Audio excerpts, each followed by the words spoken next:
అప్పుల బాధలు వెంటాడుతున్నాయా? అయితే 6 జేవిఆర్ వారి జాతిరత్నాలు ధరించండి. హలో అండి, అందరికీ నమస్కారం. నేను మీ కట్టా కార్తీక్. వైసీపీ అధినేత మాజీ ముఖ్యమంత్రి వైఎస్ జగన్మోహన్ రెడ్డి గారు సంక్రాంతి తర్వాత జనంలోకి రాబోతున్నారు అనేటువంటి విషయం తెలియవస్తోంది.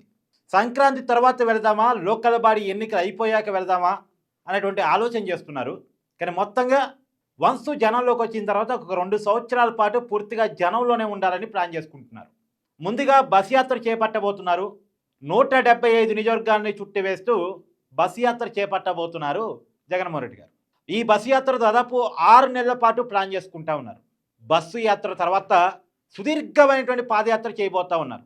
దాదాపు 4500 కిలోమీటర్ల వరకు పాదయాత్ర చేయొచ్చు అనేటువంటి సమాచారం మనకు తెలియ వస్తూ ఉంది. ఇప్పటి వరకు లోకేష్ గారు చేసిన పాదయాత్ర హైయెస్ట్.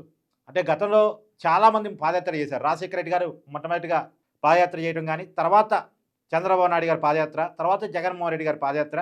జగన్మోహన్ రెడ్డి గారు గతంలో 3000కు పైగా కిలోమీటర్ల పాదయాత్ర చేశారు. దాన్ని రీచ్ చేస్తూ 3300 కిలోమీటర్లకు పైగా నారా లోకేష్ గారు పాదయాత్ర చేశారు యువగాలం పేరుతోటి. ఇప్పుడు ఒక భారీ పాదయాత్రకు జగన్మోహన్ రెడ్డి గారు సిద్ధం చేసుకుంటూ ఉన్నారు. దాదాపు 1 సంవత్సరన్నర 2 సంవత్సరాల పాటు ఆ పాదయాత్ర ఉండబోయే అవకాశం ఉంది. ఒక 6 నెలల పాటు బస్ యాత్ర, సంవత్సరన్నరకి పైగా పాదయాత్ర ఉండబోతూ ఉంది. పాదయాత్ర ద్వారా దాదాపు 150 నియోజకవర్గాలని చుట్టూ వచ్చేటువంటి ఆలోచనతో జగన్మోహన్ రెడ్డి గారు ఉంటారు అనేటువంటి విషయం కూడా తెలియవస్తూ ఉంది. దాదాపు 2028 వరకు రెగ్యులర్గా జనంలోనే ఉండాలి. అంటే 2026 మిడిల్ నుంచి 2028 మిడిల్ వరకు 2 సంవత్సరాల పాటు పూర్తిగా పబ్లిక్లోనే ఉండాలి. బస్ యాత్ర ద్వారా కావచ్చు, తర్వాత పాదయాత్ర ద్వారా కావచ్చు, పూర్తిగా ప్రజల్లోనే జగన్ ఉండేలా ప్లాన్ చేసుకుంటున్నారు. అయితే ముందుగా బస్ యాత్ర ఏమో కార్యకర్తల కోసం, కార్యకర్తని సిద్ధం చేయడం కోసం, కార్యకర్తని యాక్టివ్ చేయడం కోసం. ఇప్పటికీ చాలా జిల్లాల్లో, చాలా నియోజకవర్గాల్లో పార్టీ క్యాడర్ ఇంకా సిద్ధం కాలేదు. కాబట్టి వాళ్ళని సిద్ధం చేయడం, సమరానికి సిద్ధం చేసి తర్వాత పాదయాత్ర చేయడం జగన్మోహన్ రెడ్డి గారి ఉద్దేశం. కేవలం కార్యకర్తలతో ఇంటరాక్షన్ కోసం మాత్రమే బస్ యాత్ర ఉండబోతుంది. సామాన్య పబ్లిక్ కోసం పాదయాత్ర ఉండబోతోంది. 2029 ఎన్నికలు అనేది వైసీపీకి చాలా ఇంపార్టెంట్ పొలిటికల్గా. అంటే ఒక రకంగా ఆ పార్టీ ఉండటమా ఓడటమా 2029 ఎన్నికలతో తేలిపోయే అవకాశం ఉంటుంది. నేను చాలా వీడియోల్లో ఇప్పటికే చెప్పాను, వైసీపీ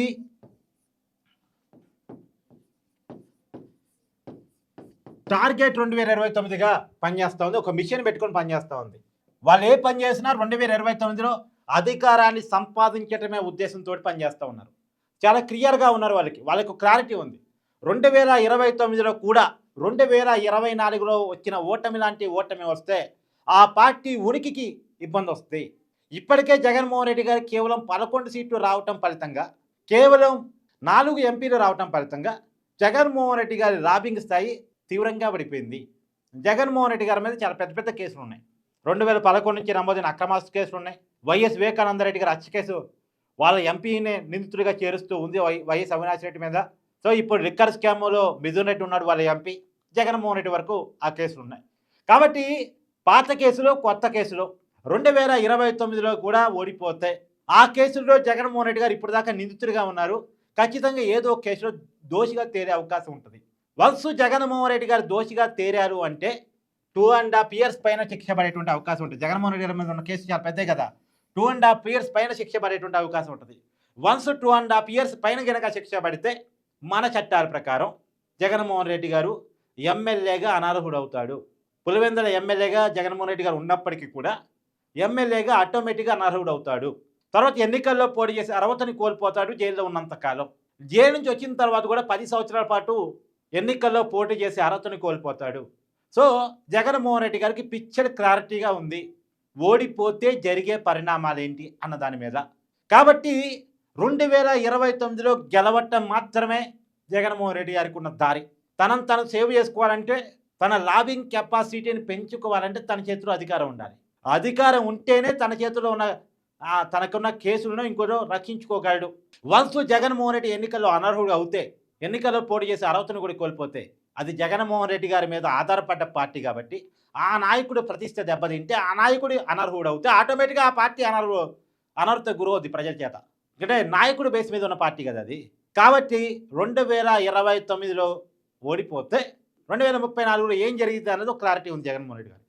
ఇక వన్స్ 2029లో ఓడిపోతే జీవితకాలం అధికారానికి దూరమైనట్టే, ఇక పార్టీ రాజకీయంగా కిల్ అయినట్టే, ఆ క్లారిటీ జగన్మోహన్ రెడ్డి గారికి ఉంది. అందులో పవన్ కళ్యాణ్ గారు 15 సంవత్సరాలు మేము కలిసి ఉంటామని చెప్తున్నాడు. పవన్ కళ్యాణ్ గారు 15 సంవత్సరాలు మేము కలిసి ఉంటామన్నాడు. 15 సంవత్సరాలు ఎందుకు కలిసి ఉంటామని పవన్ కళ్యాణ్ గారు పదే పదే చెప్తున్నారన్న క్లారిటీ కూడా జగన్మోహన్ రెడ్డి గారికి ఉంది. 15 సంవత్సరాలు అధికారం కూటమిది అయితే మాత్రం ఇక జగన్మోహన్ రెడ్డి గారి రాజకీయ జీవితం, ఎందుకంటే ఒక ప్రాంతీయ పార్టీ, అందులో నిర్మాణం సరిగా లేని పార్టీ, కేవలం సానుభూతి మీద భావోద్వేగం మీద ఏర్పడ్డ పార్టీ వరుసగా అధికారాన్ని లేకుండా ఉంటే అది మనజాలటం కష్టం, అది కొనసాగటం కష్టం. సో 2029 గెలవటమా లేదు రాజకీయాల నుంచి పూర్తిగా దూరం కావటమా, రెండే ఆప్షన్స్ ఉన్నాయి. అందుకనే జగన్మోహన్ రెడ్డి గారు చాలా తీవ్రమైనటువంటి ప్రయత్నం చేస్తున్నారు 2029లో వైసీపీని గెలిపించుకొని తిరిగి ముఖ్యమంత్రి కావటం కోసం. అందుకనే పెద్ద ఎత్తున ఆయన పాదయాత్రకి బస్సు యాత్రకి సిద్ధపడుతున్నాడు. మరి ఈ బస్సు యాత్ర పాదయాత్ర అతన్ని మళ్ళా అధికారాన్ని ఎక్కిస్తాయి అంటే గతం వేరు వర్తమానం వేరు. గతంలో ఆయన పాదయాత్ర చేశాడు అంటే రాజశేఖర రెడ్డి గారి కొడుకుగా పాదయాత్ర చేశాడు. రాజశేఖర రెడ్డి గారి మంచి పేరుంది కాబట్టి ఆ సానుభూతిని ఆ భావోద్వేగాన్ని పండించుకోగలిగాడు.